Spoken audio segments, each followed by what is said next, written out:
Hello student, आप सभी का स्वागत है आपके अपने यूट्यूब चैनल पर। उम्मीद करते हैं आप सभी अच्छे होंगे और अपनी पढ़ाई कर रहे होंगे। तो आइए हम लोग क्लास को स्टार्ट करते हैं। कल हम लोगों ने पढ़ा था भारत की भौगोलिक विस्तार और आज हम लोग पढ़ेंगे भारत की नदियाँ। आज क्या पढ़ेंगे हम लोग? भारत की नदियों के बारे में पढ़ेंगे। इसमें हम लोग पढ़ेंगे सिंधु नदी तंत्र और गंगा नदी तंत्र और प्रायद्वीपीय नदी तंत्र। तो क्लास स्टार्ट करने से पहले आप लोग वीडियो को लाइक कर दीजिए। उसके बाद चैनल पर नए हैं तो सब्सक्राइब कर लीजिए ताकि डेली क्लासेस आप लोग को मिलते रहें। तो आइए बढ़ते हैं आगे। हेडिंग बना लीजिए भारत की नदियाँ, उसके बाद शुरुआत से पढ़ेंगे। चलिए, तो हम लोग क्लास पर आ चुके हैं। ध्यान से देखिए, हम लोग क्लास पर आ चुके हैं और अब हम लोग पढ़ेंगे क्या, ये देखिए ध्यान से, ठीक, कि हम लोग पढ़ने वाले क्या हैं। तो हम लोग पहले हेडिंग बनाएंगे। ठीक, हेडिंग बनाइए। एस्चुरी, जिसे बोलते हैं ज्वारनदमुख। एस्चुरी या ज्वारनदमुख और डेल्टा क्या होता है, ये आप लोग पहले हेडिंग बना लीजिए। ठीक, इसको पहले हेडिंग बना लीजिए। एस्चुरी और ज्वारनदमुख या डेल्टा क्या होता है। उम्मीद करते हैं आप लोग हेडिंग बना लिए होंगे। ठीक, और साथ साथ में लिखते रहिए। मैं पढ़ रहा हूँ, आप लोग की स्क्रीन पर दिखाई दे रहा है। वीडियो की क्वालिटी को बढ़ा लीजिए, कोई दिक्कत नहीं होगी। और साथ ही साथ में लिखते और समझते हुए चलिए ध्यान से। ठीक, तो देखिए पहली हेडिंग क्या बनेगी? एस्चुरी। पहली हेडिंग हमारी क्या बनेगी? एस्चुरी। एस्चुरी बनेगी हम लोग, देखो एस्चुरी कहते किसे हैं। ठीक, ध्यान से। सागर तट पर स्थित आधा बंद खारे पानी का वह क्षेत्र जहां नदियों का ताजा पानी समुद्र के खारे पानी के साथ मिलता है। देखो, सागर तट पर स्थित आधा बंद खारे पानी का वह क्षेत्र, मतलब जो समुद्र होता है उसका खारा पानी का जो क्षेत्र होता है, जहाँ पर दूर से नदियाँ बहती हुई आती हैं और अपना जल गिरा देती हैं। ठीक, तो उस खारे पानी के साथ जहाँ पर मिलती हैं उसे क्या कहते हैं? उसे हम लोग क्या कहते हैं? एस्चुरी। उसे ही क्या कहते हैं? एस्चुरी कहते हैं। उम्मीद करते हैं आप लोग समझ में आ गया होगा। ठीक, और ये ज्वारनदमुख या एस्चुरी का निर्माण कौन कौन सी नदियाँ करती हैं ये लिखा है, आप लोग समझ लीजिए। देखिए कौन कौन सी हैं। ठीक, ध्यान समझिएगा, यहाँ पर कौन कौन सी हैं। ठीक, इसको देखिए, यहाँ पर हैं नर्मदा है, ताप्ती है, मांडवी है। नदी एस्चुरी मतलब ज्वारनदमुख का निर्माण करती हैं। कौन कौन सी नदी? यहाँ पर हो गई नर्मदा और ताप्ती और मांडवी। ये नदियाँ क्या करती हैं? ज्वारनदमुख का निर्माण करती हैं। तो उम्मीद करते हैं समझ में आ गया होगा। अगली हेडिंग बना लीजिए, डेल्टा। अगली हेडिंग क्या बनाएंगे? डेल्टा बनाएंगे। ठीक, ध्यान दीजिए। तो क्या होगा डेल्टा में? ध्यान से देखिए क्या है। नदी जहाँ, ठीक, नदी जहाँ महासागर से मिलती हैं उस जगह नदी द्वारा बहाकर लाई गई मिट्टी के कारण नदी की धारा कई धाराओं में बढ़ जाती हैं। उस त्रिभुजाकार क्षेत्र को डेल्टा कहा जाता है। डेल्टा प्रायः उपजाऊ मिट्टी का निर्माण करते हैं। गंगा, ब्रह्मपुत्र, महानदी, गोदावरी, कृष्णा नदियाँ क्या बनाती हैं? डेल्टा का निर्माण करती हैं। तो उम्मीद करते हैं आप लोगों को समझ में आ गया होगा। यहाँ से कुछ और बताते हैं, ध्यान समझिए। देखो फिर से बताते हैं, डेल्टा किसे कहते हैं? नदी जहाँ महासागर से मिलती है, ठीक, उस जगह नदी द्वारा बहाकर लाई गई मिट्टी के कारण नदी की धाराएं कई धाराओं में बढ़ जाती हैं। उस त्रिभुजाकार क्षेत्र को डेल्टा कहा जाता है। ठीक, और ये डेल्टा बहुत उपजाऊ होता है। और उसके बाद कौन कौन सी नदियां डेल्टा बनाती है, इम्पोर्टेंट है, इसको याद रखिएगा। ठीक, गंगा नदी, ब्रह्मपुत्र नदी और महानदी, गोदावरी, कृष्णा, ये सब क्या करती हैं? डेल्टा का निर्माण करती हैं। तो आइए समझते हैं कैसे। ध्यान से देखिए, हम क्या होते हैं, मान लो जैसे ये नदी इधर से बहती आ रही है, ठीक, उसके बाद यहाँ से ये इधर डाइवर्ट हो गई, फिर इधर से एक नदी जो वही नदी है आधी इधर से बट गई, फिर आगे आके इधर ऐसे मिल गई, एक नदी बन गई। तो ये जो बीच वाला स्थान है, ठीक, ध्यान समझिए, ये जो बीच वाला स्थान है यहाँ का, यही हमारा क्या होता है, डेल्टा होता है। ठीक, डेल्टा मतलब यहाँ पर ज़मीन होता है जिसको आप लोग द्वीप बोलते हैं। ये मिट्टी बहुत उपजाऊ होती है क्योंकि जो नदियाँ अपने साथ ठीक पेड़ पौधों को और जानवरों को या कई मिट्टियों को बहा कर लाती हैं, वो यहीं पर इकट्ठा हो जाती हैं और पानी इधर से और इधर से पानी क्या होता है, बाहर निकल जाता है। ठीक, तो पानी बाहर निकल जाता है तो जो स्थान बचता है उसे क्या कहते हैं, उसे ही कहते हैं डेल्टा। तो उम्मीद करते हैं आप लोग को समझ में आ गया होगा डेल्टा क्या होता है और प्लस। ठीक, कौन सी नदी डेल्टा बनाती है, गंगा नदी, ब्रह्मपुत्र, महानदी, गोदावरी और कृष्णा नदी डेल्टा का निर्माण करती हैं। एक क्वेश्चन और यहाँ से ध्यान समझ लीजिए। ठीक, हम खुद से बता दे रहे हैं क्या। ठीक, गंगा नदी कौन, गंगा नदी और ब्रह्मपुत्र नदी।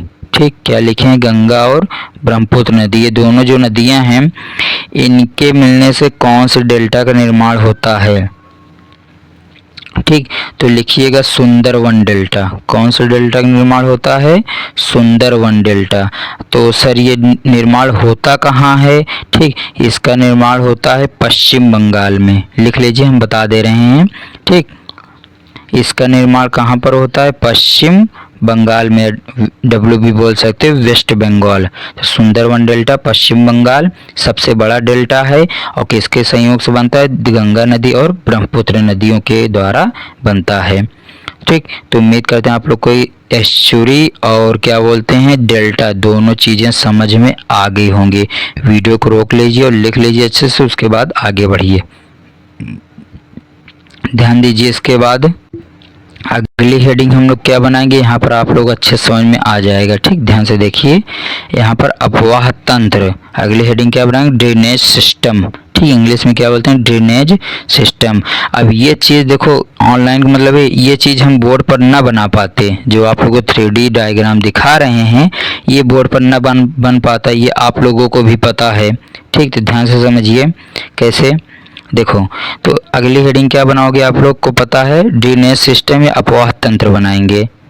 ठीक, तो इसको आप लोग तो अगर बनाना चाहें बना लीजिए, अच्छी बात है, नहीं तो इसको हम बताते हैं कैसे बनाना है। ठीक, तो डायग्राम छोड़िए, पहले ये समझिए अपवाह तंत्र होता क्या है। ठीक, देखिए ध्यान से, अपवाह तंत्र शब्द एक क्षेत्र के नदी तंत्र की व्याख्या करता है जिसमें अलग अलग दिशाओं से छोटी छोटी धाराएं आकर एक मुख्य धारा, मुख्य नदी का निर्माण करती हैं। मतलब देखो, अपवाह तंत्र शब्द एक क्षेत्र के नदी तंत्र की व्याख्या करता है जिसमें अलग अलग दिशाओं से छोटी छोटी धाराएं आकर एक मुख्य धारा का निर्माण करती हैं। उसे ही क्या कहते हैं, उसे ही कहते हैं हम लोग अपवाह तंत्र। उसे ही क्या कहते हैं, अपवाह तंत्र कहते हैं। ठीक, अभी इसको समझिए कैसे, आगे देखो, यहाँ पर अलग अलग दिशाओं से, यहाँ पर अलग अलग दिशाओं से छोटी छोटी धाराएं आती हैं। ये मुख्य नदी की सहायक नदियाँ होती हैं। ये क्या होती हैं, मुख्य नदी की सहायक नदियाँ होती हैं। देखो समझाते हैं कैसे। ठीक, ध्यान समझिएगा। देखो मान लेते हैं, देखो ये तो यहाँ पर जो डायग्राम बना है, देखो इधर से नदी निकल के आ रही है, इधर से आ रही है, कुछ इधर से, कुछ इधर, कुछ इधर से, कुछ इधर से, ये सब देखो मिलकर एक नदी मिल जा रही है पूरा। ठीक, उसके बाद जो यहाँ से निकलेगी नदी, केवल एक नदी निकलेगी। तो ये सब जो मिलती हैं, जहाँ पर मिलती हैं, वही क्या कहलाता है, हमारा अपवाह तंत्र कहलाता है। वही क्या कहलाता है, अपवाह तंत्र कहलाता है। तो उम्मीद करते होंगे आप लोग को समझ में आ गया होगा। ठीक, ध्यान से देख लीजिए, तो जो लिखा है वैसे ही समझ में आ जा रहा है। मतलब देखो, ये इधर से एक नदी आई, एक नदी इधर से आई, एक नदी इधर से आई, एक नदी इधर से आई, ये सब मिलकर क्या हुई, सब ये सब यहाँ से मिलकर पूरा एक नदी मिल जा रही है सब आके, और यहाँ से एक नदी जा रही है केवल। तो जो मिल रही है वही क्या हो गया, हमारा अपवाह तंत्र हो गया। तो उम्मीद करते हैं आप लोग को सारी चीज़ें समझ में आ रही होंगी और साथ ही साथ लिखते चलिए, उसके बाद आगे बढ़ते हैं। आइए देखते हैं हम लोग अगली हेडिंग क्या बनाएंगे। आप लोग अगली हेडिंग बना लीजिए भारत का अपवाह तंत्र। अगली हेडिंग क्या बनाएंगे, भारत का अपवाह तंत्र। ठीक, अगली हेडिंग बना लीजिए भारत का अपवाह तंत्र। ये है, ठीक, ड्रेनेज सिस्टम जिसको बोलते हैं। तो हम लोग दो अपवाह तंत्र पढ़ेंगे, दो प्रकार के, एक हिमालयी आधार पर हिमालयी अपवाह तंत्र और एक प्रायद्वीपीय अपवाह तंत्र।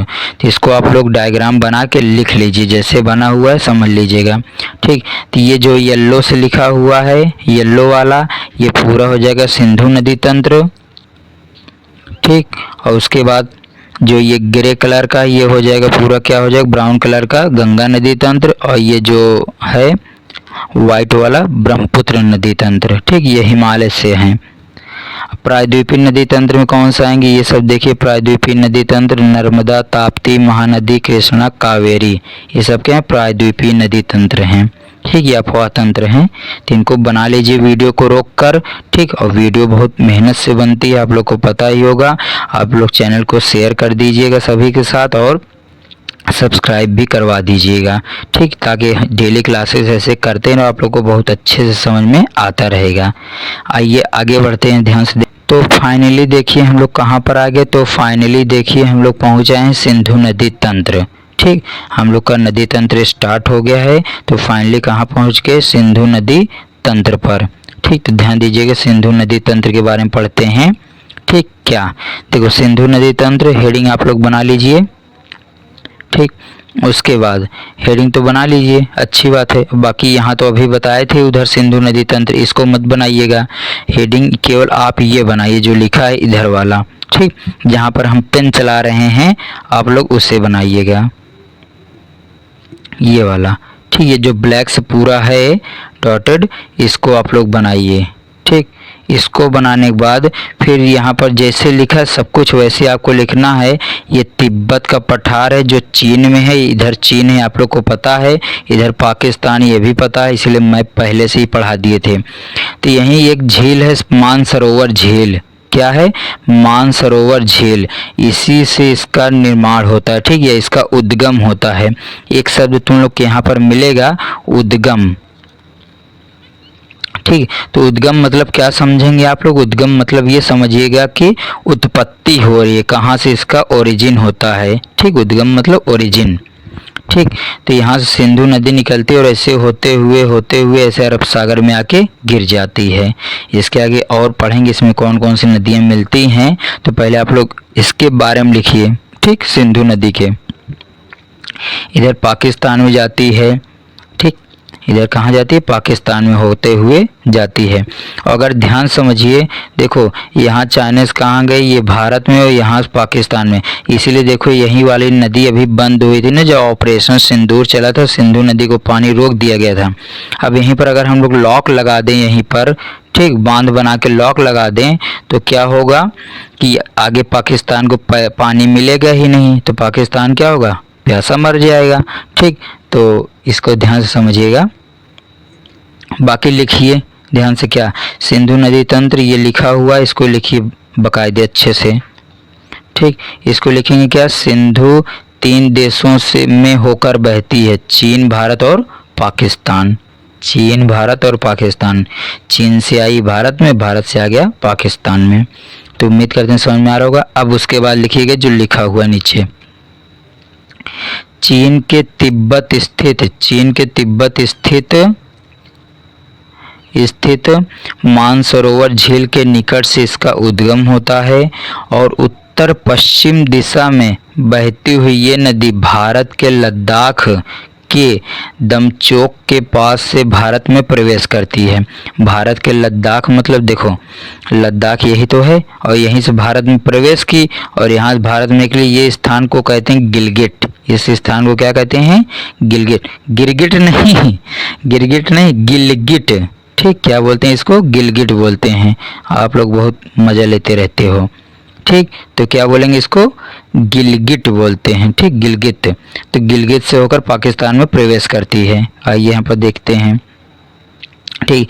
तो ये नदी लद्दाख के दमचोक के पास से भारत में प्रवेश करती है और आगे बहती हुई ये नदी, देखो लिखा है ना, गिलगित से होते हुए दर्दिस्तान के पास पाकिस्तान में प्रवेश करती है और कराची के पूर्व से होते हुए अरब सागर में मिल जाती है। इधर कराची से होते हुए अरब सागर में मिल जाती है। इस नदी की कुल लंबाई कितनी है? 2880 किलोमीटर। इस नदी की टोटल लंबाई कितनी? 2880 किलोमीटर। तो उम्मीद करते हैं आप लोग को समझ में आ गया होगा। ठीक, आइए आगे बढ़ते हैं। आगे ध्यान दीजिए क्या है, आगे ध्यान दीजिएगा। ठीक, आगे क्या है नेक्स्ट जो हम लोग पढ़ेंगे उसके बारे में ध्यान दीजिए। ठीक, तो बाकी तो डायग्राम बना लीजिए। ठीक, अब उसी डायग्राम इतना ऐड करिए, ये वाला उसी डायग्राम में ये वाला जो लिखा हुआ है इन सबको क्या करेंगे हम लोग? ऐड करेंगे। ठीक, जहाँ से जो बना हुआ है ध्यानपूर्वक वीडियो को रोक कर और अच्छे से बना लीजिए सबको मिला मिला के। ठीक, ध्यान दीजिएगा। तो यहाँ पर बाकी वही सिंधु नदी में ही लिखेंगे।